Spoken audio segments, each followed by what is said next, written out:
So day 5 of the Alfalfa. Oh, see, I've just been a little bit, just pulled that one out actually. But you know what? That can be eaten like it is, like a shoot.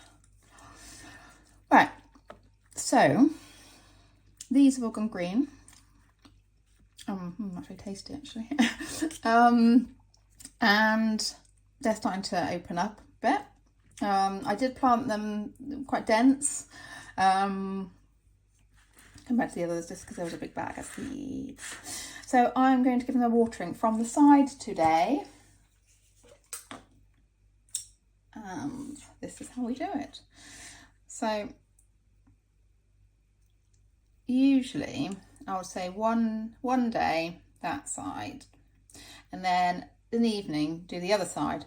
But I'm going out today. My son's got to be somewhere and I've got to be driving miles. So I'm going to give them a good watering all the way around.